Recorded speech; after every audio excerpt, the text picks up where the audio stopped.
The economic, ecological, and health crisis threatening Pacific livelihoods derives from a pathological old narrative of oneification.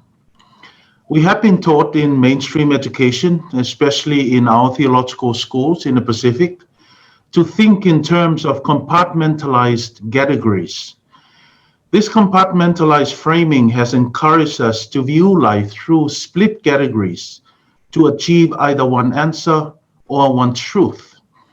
This single-stranded theologizing has pushed us to define and prove whether God systematically fits into split categories and strands, such as a priori or posteriori, objective or subjective, substance or relation, male or female, process or solitary, heaven or earth.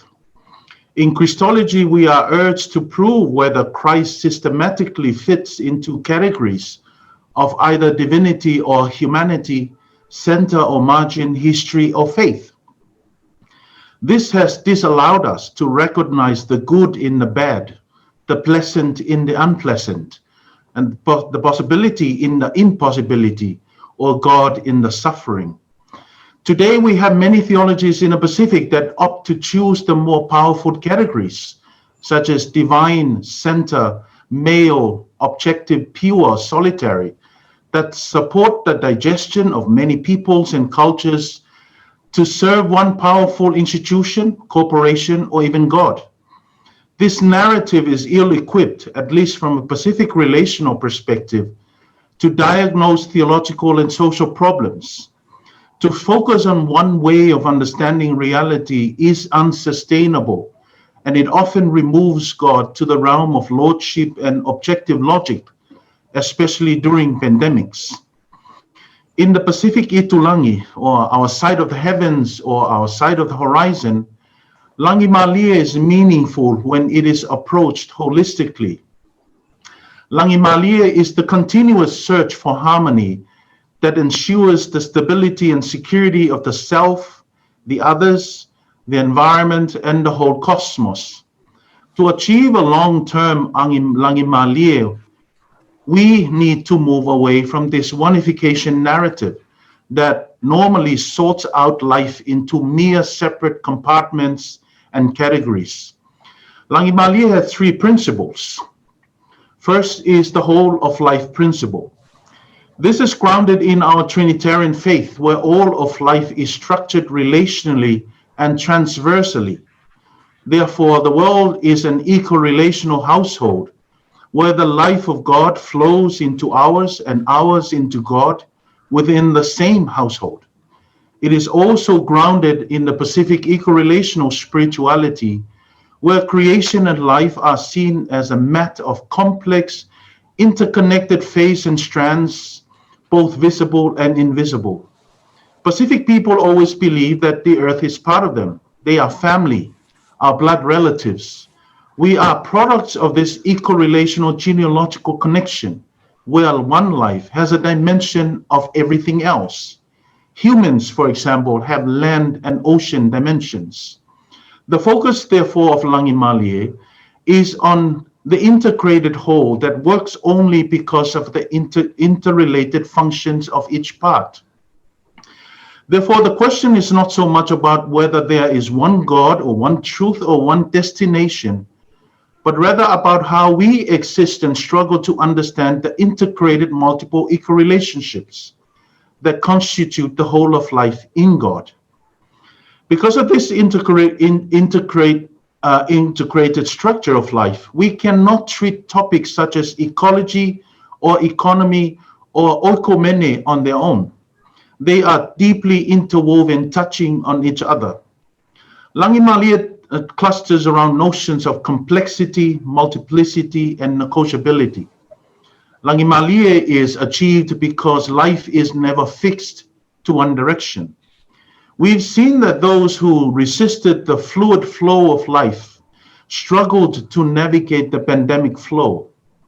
Langi Malia does not subscribe to the words normal or new normal, because life is perceived in flow and motion. This resonates well with the Samoan wisdom The wisdom of the wise is negotiable, and the wisdom of the fool is fixed. This is because islanders knew that there will always be disasters in the journey. Therefore, life is subject to refinement, redefinitions, and new complexes of meanings. This is why the dominant single-stranded approach promoted by institutionalized religion and by the market-driven neoliberal capitalism that emphasizes the we have approach does not work during pandemics because it is fixed and unteachable. The Pacific Church Leaders Meeting in 2017 endorsed a timely shift of its ecumenical focus from the unity in Christ narrative to the household of God. The former focuses more on the ecumenism of unity without ecology and economy. The later draws us back to the ecumenism of life, the interconnectedness of the Pacific household that puts the well-being and the whole of life at the heart of faith and development. Second is the we are principle. To start with Trinitarian ecorelationality or spirituality is to start with the spirit of relationships. Because we are part of an ecorelational whole, we only exist because of our deep relationship with each other. We are, therefore we live is the axiom that normally works during extreme circumstances such as pandemics. The focus of living collaboratively and relationally is at the heart of Langimalie. This urges us to shift the questions and discussions from how God lives into how we live. We can only start by defining who we are and what we can do in relation to God and to the world around us. In Langimalie, instead of pushing the question of where is God in the pandemic, or why did God punish us with this pandemic, we may start with a we are question, such as what is our responsibility to each other during the pandemic. During the pandemic, for example, many Pacific families in the rural areas have to fetch water from far away wells and rivers for food and drink. So it's not a matter of when, why, and how to wash their hands as per COVID-19 measures.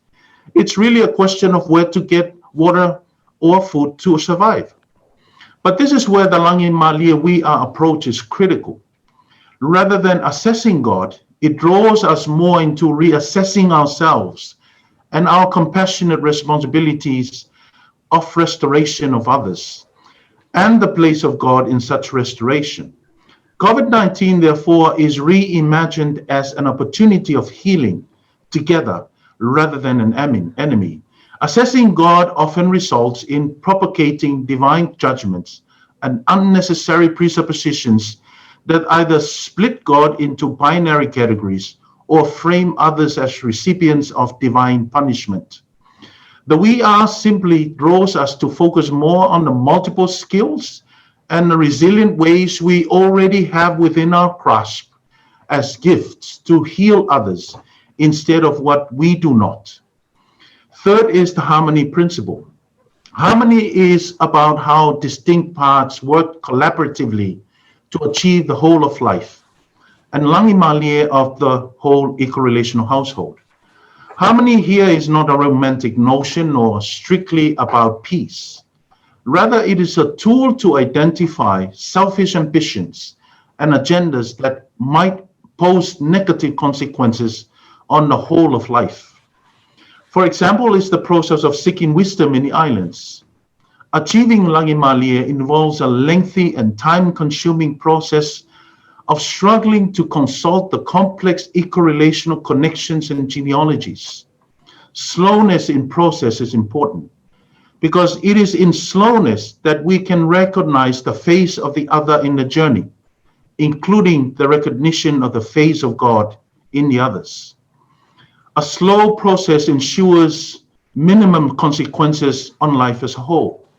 This involves consultation with the other fellow human beings, the environment, the cosmos, even with the self. So let me conclude by saying that slowness involves stepping back to question ourselves and consult with a discerning and listening resolve, taking into consideration other eco-relationships in the eco-relational household, is key to Langi Malie. The Langi Malie of the whole, during and post-pandemic, depends on this de-1ification wisdom process that is common throughout the Pacific. This de-1ification can allow us to reimagine ways and diversify approaches to respond to extreme circumstances in the post-COVID-19 period. Thank you.